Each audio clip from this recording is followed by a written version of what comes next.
media technology has actually helped so much in the production of the entire, products. I relied heavily on social media actually, Facebook and Twitter in particular.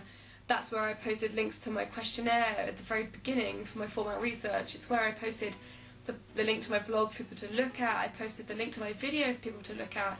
I was uploading my ancillary tasks, my album cover and my website onto Facebook, and that's how I got most of my responses.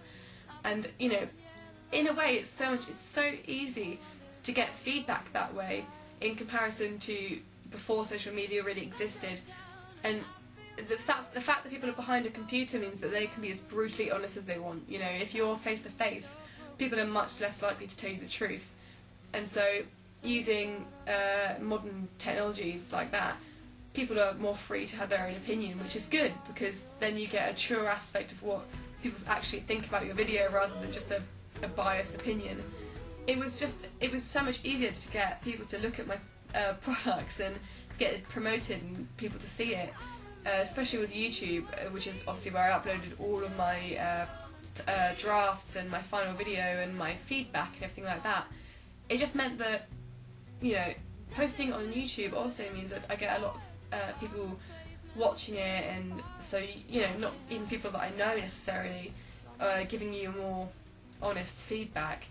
With planning, all of the research I did was online. All of it was online, going onto artists' websites, looking at their albums, their music videos, everything was on YouTube.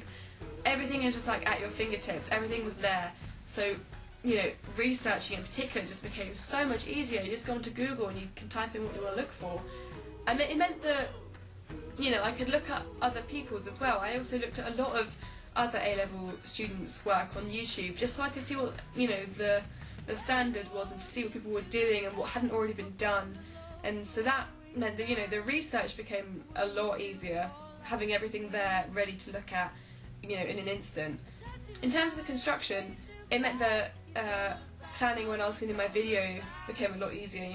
If I needed people to be in it, because I was considering it, in my storyboarding process, I'd included the fact that people were going to be in it. I'd included people lip syncing to the song, but actually when it came to filming it, I just felt that it wasn't really going to be appropriate. It didn't really fit with the song. But I was going to set up a Facebook group where I was going to invite all my friends along and have people carry props for me and things like that. And doing that all on Facebook meant that people could reply, I could see what was going to happen when, all of those sorts of things in the terms of construction was going to be a lot easier. But obviously I didn't need that in the end, but I was planning on it. And especially with evaluation, all the audience feedback, a lot of it is from online, and things like emailing responses, just commenting and things like that, and just tweeting me and things, just saying what they thought. The video feedback is obviously a bit different. That wasn't really done online. I guess the only media aspect of that was using the camera and the editing software to put it all together. For the editing software, I actually just use Windows Movie Maker. I don't really have... I had access to a better software at school, but I really wasn't very confident in using it. It was Adobe Premiere, and I didn't really possess the skills. I didn't really have enough time to, learn them and get it up to standard to use it well in my video. So I ended up just using Windows Movie Maker because I've been using it for years, since I was a kid. I just know how to use it. It's the simplest thing ever. It did mean that I kind of wanted like not a sepia tone film to it, but a sort of a warmer colour scheme to the shots that I had. And I'm sure you can do that in Adobe Premiere, but you can't do that in Windows Movie Maker.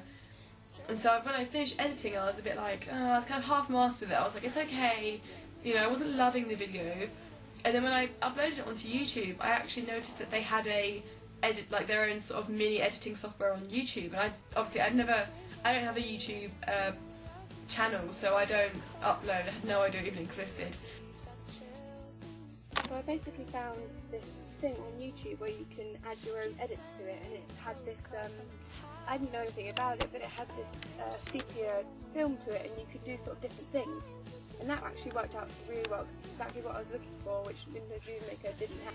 It's me just working around on my blog, uploading things, and I tried to update it as often as I could, but obviously I had that problem with the internet, where I didn't have it for like a month. So I had a lot to update all at once, which was pretty difficult, you know, uploading everything all at once, but, you know, things happen, so I was just sort of updating as often as I could.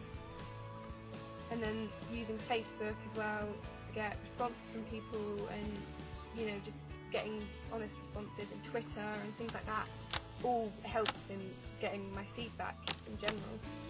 And using Photoshop as well was a really big thing, especially for my album cover and my website. I just used Photoshop for the whole thing, and I luckily have a knowledge of Photoshop because I did photography GCSE, so I've got some knowledge on that, which was really helpful when it came to making things like this.